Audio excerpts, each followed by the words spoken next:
கிறிஸ்து இயேசுவில் மிகவும் பிரியமான அன்பு உறவுகள் அனைவருக்கும் இயேசுவின் திரு இருதய பெருவிழாவின் வாழ்த்துக்களை அன்போடு தெரிவித்துக் கொள்கிறேன். இந்த நாளிலே நாம் ஆண்டுடைய அந்த திரு இருதய படத்தை, அந்த அரசாட்சியை நம்முடைய இல்லங்களில் அந்த படங்களை நிறுவி இருக்கிறவர்கள் ஒவ்வொரு முறையும் அதை புதுப்பிப்பதுண்டு. ஏன் புதுப்பிக்கிறோம் என்கிற வரலாறுகள் எல்லாம் உண்டு.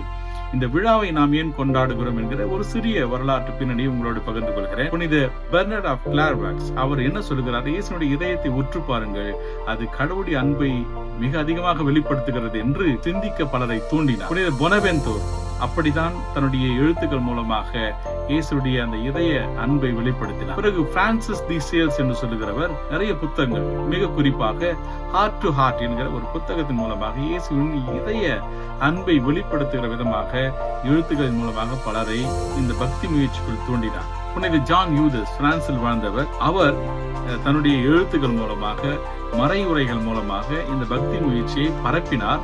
அதோடு அல்லாமல் ஆகஸ்ட் 31 1670 தானே முதல் விழாவையும் கொண்டாடினார் என்று வரலாறு சொல்கிறது. பிறகுதான் நாம் பார்க்கிறோம், மிக முக்கியமான நிகழ்வு நடந்திருக்கிறது.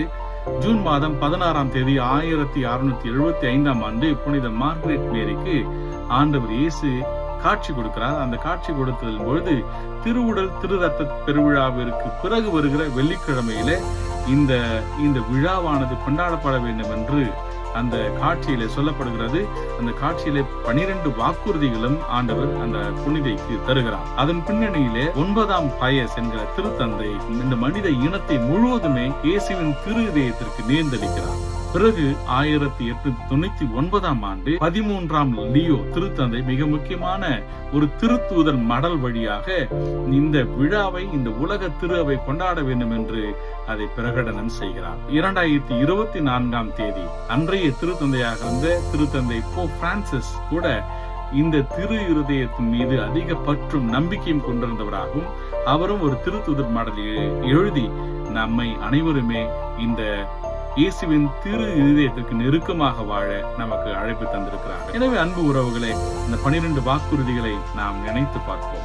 எல்லோருடைய இல்லங்களிலும் பிரதானமாக இருக்கக்கூடிய, கட்டாயமாக இருக்கக்கூடிய ஒரு படம் ஒன்று உண்டு.